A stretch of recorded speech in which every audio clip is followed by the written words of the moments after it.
you know, 200 years ago, when the first Europeans were arriving in Canada, you can imagine that the climate was not so friendly for them, and trying to survive the winter in particular was extremely challenging, and many people died and starved to death, froze to death. And as those who remained began to forge ties with different local Indian tribes, the Indians introduced them to the local food that they ate. They introduced them to corn, for example, and to squash. Turkeys over there, but we've got some salmon because we're West Coast. Vancouver, so we add our little twist. You know, it's a time of harvest, right? So Thanksgiving is when they showed these newcomers how to survive by taking seeds and growing crops, and then having plentiful amounts, a cornucopia, to take them through the winter.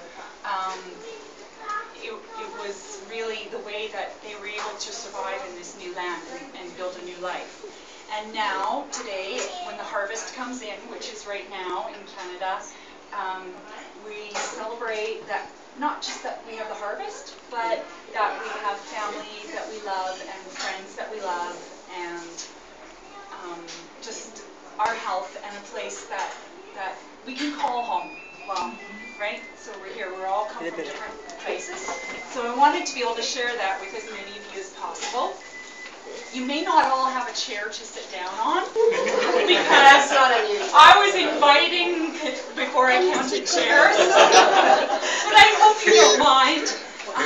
Some can stand or lean on the railing and whatnot there. But we're really thrilled that you're all here. And I know for some of you, this is a unique and a different meal, different dish that maybe you haven't tried. There is no truly Canadian dish because Canada is a multicultural country. But if we had to say if there was something that was quintessentially Canadian, a turkey dinner with stuffing and cranberries and corn and squash and all of that would probably fit. I don't have anything with maple syrup. There's get any. But I did make my award-winning cranberry orange ginger relish. It's just a garnish on the side. It's quite strong, and there is maple sugar in with that as well. It's the best I could do on the maple side of things. So, and we have with us this evening two lovely gentlemen from Palladium Wines who are helping me learn a little bit about wine for the business, and they've helped select two particular wines for dinner this evening, and I'll let them share that. Pave the road. Crystal ball. First of all, I just wanted to say really thanks. It's going to be my first Canadian Thanksgiving. Anyway, my first Thanksgiving. First when I heard about Canadian Thanksgiving, I was like, huh? They had that. So I Googled it, of course. And I found out that Canadian Thanksgiving is older than the American for around 48 years, 50 years prior to the Americans. Again, Americans took over and they do all.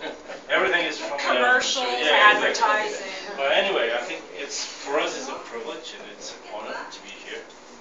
Among some friends that we knew already before, some old, good old friends, and hopefully going to be also very good new friends. And we have chosen a few wines. We did it sparkling. You didn't bring it up? It's downstairs. Okay. So we're going to start with a sparkling from Vinho Verde. It's something a little bit light on the lemonish side of the wine. Vinho Verde traditionally is very acid, very bubbly, but this one is a sparkling made out of the traditional method from Champagne. You cannot call it Champagne because again the French said no. Nous sommes de Champagne. So we have to do it sparkling, and then we'll go for a little bit sour to Lisbon. And strangely enough, we're going to drink a Viognier. It's a French variety, but it's a beautiful, wonderful wine. And then we go up again to Douro and drink the Quinta del Carcosa 2008. And by the way, the Spartan is a gold medal in Hong Kong, and Quinta del Carcosa is a silver medal. And then to finish off, we don't have ice wine, unfortunately, or even better. Which is because very we have Canadian. not that cold climate in Portugal, but we brought a late harvest, again to commemorate the harvest day. And we'll finish out with a port. It's a reserva, so I hope you enjoy the wines. And honestly, give me your honest opinion. I hate this one, I like this one is this also, because this is how we try to improve ourselves, to get the good replies. We made a small booklet. I made around 15. I don't know if it will be enough, but anyway, I'll pass along. But there's also a bunch of couples here, so if So you want it's a couple. no problem for us. And at least you know what you are drinking, and if you want to take some notes, be free to. Even if you want to something tear it to up. identify the wines Yes. and write something or to remember in the That's future. good to remember because most about of the time this I and forget. that. Yeah, that's the problem. Yeah, this is well. Even if you just In want the to head. drink, It's my word. forget everything. Alright, so Happy. Kate the Bourgeois are going to get the sparkling wine set up. We'll get everything they need for that. This is buffet style, as you can see, although not every table has the cranberry relish on it just yet, but I'll make sure you all, yes, we'll make sure you get, because there is more, and we're just got to find the dishes to put them in. So one thing, Romy has made a beautiful pumpkin soup, so very harvesty, right, with a pumpkin. It's in the pot over there, and we simply don't have enough bowls at the restaurant, so I had to use disposable bowls. I hope you don't mind.